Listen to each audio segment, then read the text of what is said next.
This video is by Straight Goods News, SGNews.ca. Surprised to learn that the other announcement I have for you is that Murray Rankin, our new and very strong member of Parliament for Victoria, has been named our critic for national president. So I wanted to give you those two pieces of information before we start.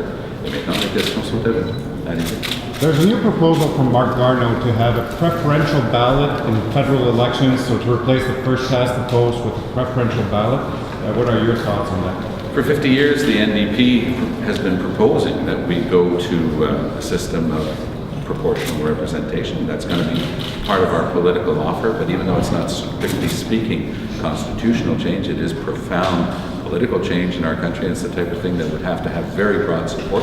So you have to do your work of getting support. And as I like to point out to members of our party who talk about that a lot, I always remind them that I have to win our government on the current system.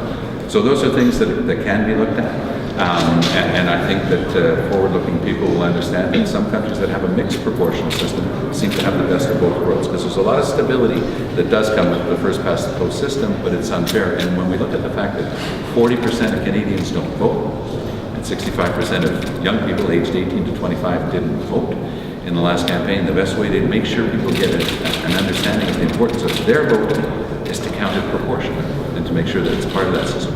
So that's something that the NDP has been working on for a long time. The U.S. election in November, yes. There's now a lot of renewed pressure on President Obama, both from within the States and Canada, to approve the Keystone XL pipeline. How are you going about resisting that kind of decision? Well, we've always been very nuanced in our approach to Keystone, because it wouldn't have been our priority to export raw bitumen at such a low price to the Texas Gulf Coast, of course. And it should be borne in mind that our responsibility as stewards of our own resources, the province, of course, have first and foremost responsibility for natural resources, but overall, any Canadian government has to do a couple of things on behalf of all Canadians. The first is to take care of our own energy security for the future. We tend to forget that a 10-year supply for the U.S. is a 100-year supply for Canada. And whatever else happens with global warming, we're still going to need to heat our homes. So we're not taking care of our own energy security. That's why we've looked carefully at recent proposals to move more from west to east as part of the solution. The other thing that we have to think about is value added. In other words, as Keystone was being brought online, lots of plans for upgraders in Canada were being canceled because we were going to ship diluted bitumen, condensates down those pipelines to the Gulf Coast.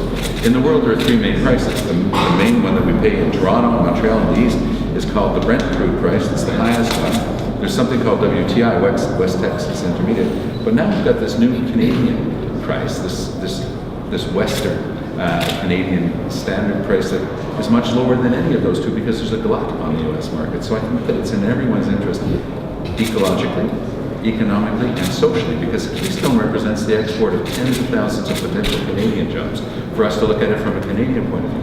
Now, with regard to the Americans, they're going to look at it from their point of view. They'll have their own regulatory process for the environment and all that. So unlike Enbridge, which has had very serious challenges and was called the Keystone Cops by the American regulatory authorities, this one's TransCanada, and they've got a much better track record than Keystone. So let the Americans take their own decision. Just given the decision made. As I just told you, our priority would be to take care of Canada's energy security for the future and to create jobs in Canada. Sustainable development. Create the jobs here as a priority instead of shipping raw natural resources to the state.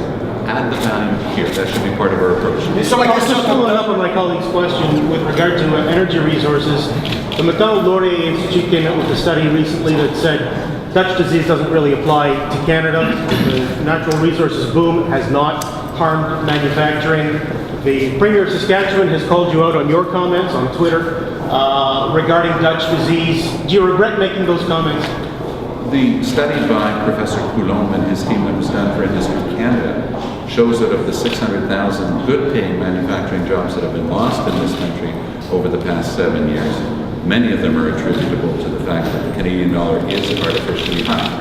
That's part of the problem. The other part is we're not thinking ahead to what our own energy security needs are, and we're not thinking about adding value to our own resources in Canada. We would make both of those a priority.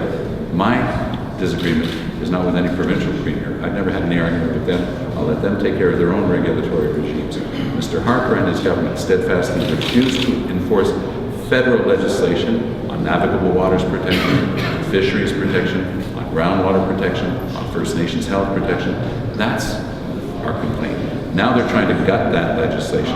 So we've said all along that if you included the environmental costs, as you're supposed to do as a sound principle of sustainable development, polluter pay is a principle that everybody in Canada agrees upon. We would have taken some of the pressure off the Canadian dollar, which has hurt all export sectors. So this is not a specific question regarding the oil sands. This is a question that applies to all energy development and all resource development in our country. Our economy is always going to have a strong resource base. That's going to be part of the mix. But we've got to start doing and learning how to do it responsibly, creating good jobs here, thinking about the future, and stop leaving a huge economic, social